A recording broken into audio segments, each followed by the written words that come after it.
Hello everyone, అందరూ ఎలా ఉన్నారు? బాగున్నారా? ఈ టిప్స్తో మీ పని సులువవుతుంది, అలాగే మీ టైము మనీని రెండింటిని కూడా సేవ్ చేసుకోవచ్చు. సాయంత్రం అయ్యిందంటే చాలండి, ఇంటి లోపల ఇంటి బయట దోమల బెడద ఎక్కువైపోతూ ఉంటాయి. దోమలు ఎక్కువైపోతాయండి. మన ఇంటి పక్కన ఏమైనా చిన్న చిన్న కాలువలు ఉన్నాయనుకోండి, మురికి కాలువలు ఉంటే చాలు, దోమలు అయితే ఈజీగా ఇంట్లోకి వచ్చేస్తూ ఉంటాయి. మనం ఇంటి బయట ఎన్ని మస్కిటో నెట్స్ కట్టుకున్నా సరే అవి ఆటోమేటిక్గా ఈవినింగ్ అయ్యేసరికి దోమలు వచ్చేస్తూ ఉంటాయండి. ఈ దోమల బెడద ఇంట్లోనే కాకుండా బాత్రూంలో కూడా ఎక్కువగా ఉంటూ ఉంటాయి. సో చాలామంది ఈ ప్రాబ్లం ఫేస్ చేసే ఉంటారు. మాకైతే ఇక్కడ చాలా ఎక్కువ దోమలండి. సో మనం దోమలు తగ్గాలి అంటే లిక్విడ్స్, స్ప్రేస్ లాంటివి వాడుతూ ఉంటాము. బట్ అలాంటివి ఏవి కూడా లేకుండా మనం హోమ్ మేడ్గా ఇంట్లోనే ఈ దోమల బెడదను చాలా వరకు తగ్గించుకోవచ్చు. ఏదైనా ఒక మట్టి ప్రమిద ఒకటి తీసుకోండి, అలాగే 2 ఒత్తులు అయితే వేసేయండి. ఇవి యూజ్ చేసిన ఒత్తులైనా పర్వాలేదండి. అలాగే ఒక కర్పూరం బిళ్ళను కూడా తీసుకొని కర్పూరం బిళ్ళని ఈ విధంగా ఆ యొక్క ఒత్తులోని స్మాష్ చేసుకోవాలి. ఇక్కడ యూజ్ చేసే ఆయిల్ వచ్చేసి ఆవ నూనె అండి. ఈ ఆవ నూనె కనుక వేసామనుకోండి, ఆవ నూనె కానీ వేప నూనె అయినా వేసుకోవచ్చు. ఇలా వేయడం వల్ల ఏంటి అంటే మనకి దోమలు అనేవి చాలా వరకు మనం వీటిని కంట్రోల్ చేయవచ్చు. మనము దోమలకి అగరబత్తులు గట్టి వాడుతూ ఉంటాము. బట్ అలాంటివి కాకుండా ఇలా హోమ్ మేడ్గా ప్రిపేర్ చేసుకొని ఈ దీపాన్ని మనం గుమ్మం ముందు కానీ ఇంటి బయట విండోస్ దగ్గర పెడితే, బాత్రూమ్ దగ్గర గట్ట పెట్టామనుకోండి, దోమల్ని చాలా ఈజీగా తరిమి కొట్టొచ్చు. ఆడవాళ్ళందరికీ ఎక్కువగా మొక్కలంటే ఇష్టమే కదండి. మొక్కలు మనము మేడపైన గట్ట వేసుకుంటూ ఉంటాము. నేనైతే మాత్రం మేడపైన వేయడానికి నాకు అస్సలు నచ్చదండి.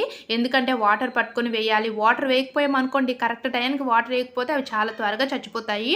సో నేనైతే ఈ ప్రాబ్లం చాలాసార్లు ఫేస్ చేశాను.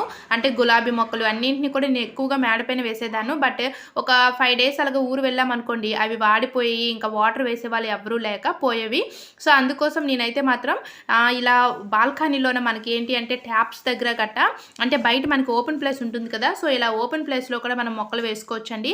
ఇంట్లో ఖాళీగా ఉన్నాను అంటే మాత్రం ఈ విధంగా నేను మొక్కలకు కూడా కొంచెం టైం అయితే స్పెండ్ చేస్తూ ఉంటాను.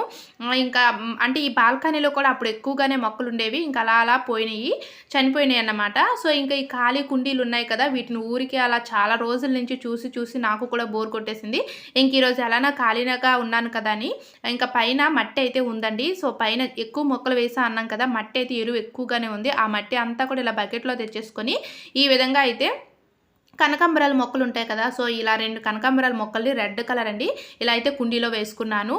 మనకి ఎప్పుడైనా సరే ఇలా కుండీ పోయినా సరే ఏదైనా ఒక ప్లాస్టిక్ బాటిల్ని ఒక చిన్న మొక్కను కట్ చేసుకొని ఇలా పక్కన పెట్టుకుంటే మనకి ఆ మట్టి అనేది క్రిందకి పోకుండా ఉంటుంది. మీలో ఎంతమందికి ఇంట్లో ఖాళీగా ఉండేటప్పుడు మొక్కలు నాటాలి అనే ఆలోచన వస్తుందో కామెంట్ సెక్షన్లో నాకు కామెంట్ చేయండి. ఇలా అయితే ఫైనల్లీ అయిపోయింది. ఇంకా మనీ ప్లాంట్ కూడా ఉందండి. మనీ ప్లాంట్ని అయితే మనం చాలా ఈజీగా ఇంట్లోనే అంటే పెంచుకోవచ్చు అన్నమాట. సో మనము దీనికి ఎక్కువ వాటర్ అవసరం ఉండదు, అలాగే ఎక్కువ వెలుతురు కూడా అవసరం ఉండదు. సో అది నెక్స్ట్ వీడియోలో అప్లోడ్ చేస్తాను, చూడండి. ఏ సీజన్లో ఫ్రూట్ అయినా వెజిటేబుల్ అయినా ఆ సీజన్లో తప్పకుండా తినాలి అండి. మన యొక్క హెల్త్కి కూడా చాలా మంచిది. అయితే మనకి ఈ సీజన్లోని క్యాబేజీ, కాలీఫ్లవరు, క్యాబేజీ అయితే ఎక్కువగా ఉంటూ ఉంటాయి. క్యాబేజీ కంటే కూడా ఇలా కాలీఫ్లవర్లో మనము ఎక్కువగా తింటూ ఉంటాం కూడా. ఇది సీజనల్ వెజిటేబుల్ అండి. అయితే మనకి ఈ యొక్క వర్షాకాలంలోని ముఖ్యంగా ఈ 3-4 నుంచి మనకి వర్షాలు అనేవి పడుతూ ఉన్నాయి కదా, పురుగులు అనేవి లార్వా స్టేజ్కి రావడం ఇవన్నీ కూడా మనకి ఈ సీజన్లో జరుగుతూ ఉంటాయి. కాబట్టి మనకి ఈ అంటే క్యాబేజీ అనే కాదండి, ఏ వెజిటేబుల్లోనైనా సరే చిన్న చిన్న పురుగులు అనేవి ఉండే ఛాన్స్ ఉంటాయి. సో ఫస్ట్ వాటిని నీట్గా క్లీన్ చేసుకొని తర్వాతే మనం కుకింగ్ అనేది కుక్ చేసుకోవాలన్నమాట. సో ఇలా క్యాబేజీని ఫస్ట్ ఇలా చిన్న చిన్నగా అన్నీ తీసేయండి. చూడండి ఇక్కడ గ్రీన్ కలర్లో ఇలా ఉంటాయండి పురుగులు అనేవి. వాటిపైన చిన్న తెరలాగా కూడా మనకి ఉంటాయి. సో ఫస్ట్ వాటన్నింటినీ కూడా ఇలా రిమూవ్ చేసుకొని ఏదైనా ఒక బౌల్లో అయితే వేసేయండి. క్యాబేజీ ముక్కలన్నింటినీ కూడా ఇలా విడివిడిగా తీసుకోవాలి. మీరు చాకు కంటే కూడా డైరెక్ట్గా చేతితోనే యూజ్ చేసి కట్ చేయడం బెటరు. మనం చేతితో ఇలా తీసేటప్పుడు ఏంటి అంటే మనకి చిన్న చిన్న పురుగులు ఏమైనా ఉన్నా సరే మనకి తెలుస్తుంది. ఇలా మొత్తం ఒక బౌల్లో వేసుకున్న తర్వాత ఫస్ట్ నార్మల్ వాటర్ వేసేయండి. వాటరు అలాగే ఒక 1 స్పూన్ వరకు కూడా సాల్ట్ వేయండి. సాల్ట్ వేయడం వల్ల పురుగులు ఏమైనా ఉన్నా సరే అవి క్రిందికి వెళ్ళిపోతాయండి. మనకి సాల్ట్ అనేది క్లీనింగ్కి కూడా చాలా బాగా యూజ్ అవుతుంది. క్యాబేజీ అనే కాదు, ఆకుకూరలు ఏవైనా సరే క్లీన్ చేసుకునేటప్పుడు కూడా కొంచెం వాటర్లోని సాల్ట్ వేసుకొని క్లీన్ చేసుకుంటే బెటరు. అలాగే ఈ కర్రీ వండే ముందు మరొక్కసారి హాట్ వాటర్ కూడా వేసుకొని ఇలా క్లీన్ చేసుకుంటే పురుగులన్నీ కూడా చనిపోతాయండి. నెక్స్ట్ ఇప్పుడు మనకి ఏంటి అంటే ఈ దీపావళి అన్నీ కూడా కంప్లీట్ అయిపోయాయి. మనం మట్టి ప్రమిదలు గట్రా ఎక్కువగా తెచ్చుకుంటూ ఉంటాం కదండి. ఈ మట్టి ప్రమిదలు తెచ్చుకొని ఇలానే మనం ఇంట్లో పెట్టేసామనుకోండి, ఏదైనా కవర్లో గట్రా పెట్టేస్తే పిల్లలు అయితే చాలా ఈజీగా వాటిని బ్రేక్ చేసేస్తారు. చేస్తారు, అంటే క్రింద పడేసి పగిలిపోవడం కానీ లేదా అవే బ్రేక్ అయిపోవడం కానీ జరుగుతూ ఉంటాయి. అంటే అలా పాడైపోకుండా ఉండాలంటే ఇంట్లో ప్లాస్టిక్ బాటిల్స్, వాటర్ బాటిల్స్ కానీ డ్రింక్ బాటిల్స్ కానీ ఉంటాయి కదా, సో వాటిని మనం నిలువుగా కట్ చేసేసి వాటిలో ఈ మట్టి ప్రమిదలన్నింటినీ కూడా వేసేసి ఎక్కడైనా స్టోర్ చేసుకున్నాం అనుకోండి, మనకి నెక్స్ట్ ఇయర్కి కూడా పనికొస్తాయండి. అది కూడా ఎలా అనేది నేను నెక్స్ట్ వీడియోలో చూపిస్తాను చూడండి. మనం ఇంట్లో అప్పడాలు వేపేటప్పుడు కానీ ఏవైనా డీప్ ఫ్రై చేసుకునేటప్పుడు ఆయిల్ అయితే ఇలా ఉంటుందండి. అడుగు భాగం మొత్తం కూడా నల్లగా ఉంటుంది.